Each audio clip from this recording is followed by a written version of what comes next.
Hello बच्चों, let's read this question. So this question says plane angle and solid angle have. ठीक है, plane angle and solid angle के बारे में बताना है. ऑलराइट, तो चलिए बच्चों इस क्वेश्चन को स्टार्ट करते हैं.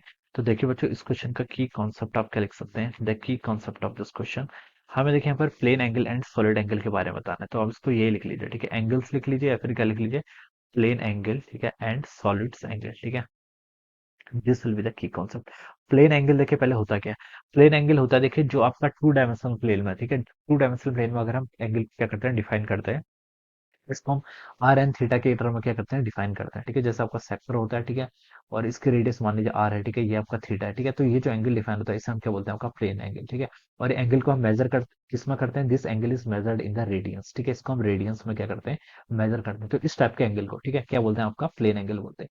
Such type of angle is called our plane angle. ठीक है, एंगल है, इसकी यूनिट क्या है, आपके रेडियन है. ठीक है, और देखिए ये किसका रेशियो होता है, it is defined as theta is equal to l over r. ठीक है, तो देखिए लेंथ का रेशियो है, तो इसलिए हम बता सकते हैं इसकी कोई भी डायमेंशन नहीं होती है. ठीक है, तो हम लिख सकते हैं कि नो डायमेंशन, इसकी आपकी डायमेंशन नहीं होती है. ठीक है, it will have units only but no dimension. ठीक है, steradian solid angle, solid angle को डिफाइन करने के लिए हम स्टेरेडियन डिफाइन करते हैं. क्या स्टेरेडियन. ठीक है, ये आपकी क्या होती है, इसकी यूनिट्स होती है किसकी, आपकी.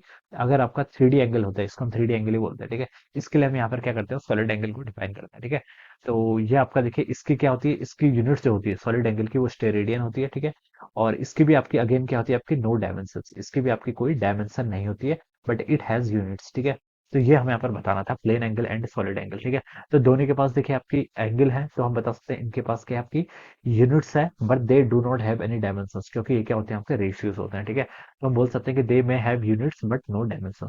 तो देखिए जो आपका सेकंड ऑप्शन है वो करेक्ट हो जाएगा, they have units but no dimension. ठीक है, तो बच्चों क्या लिख सकते हैं, ऑप्शन टू क्या होगा, इसके करस्पॉन्डिंग आपके यहाँ से करेक्ट आंसर हो जाएगा. ठीक है, तो इस तरीके से क्या करेंगे, इसको सॉल्व करेंगे. So I hope you all understood this concept. All the best and thank you so much.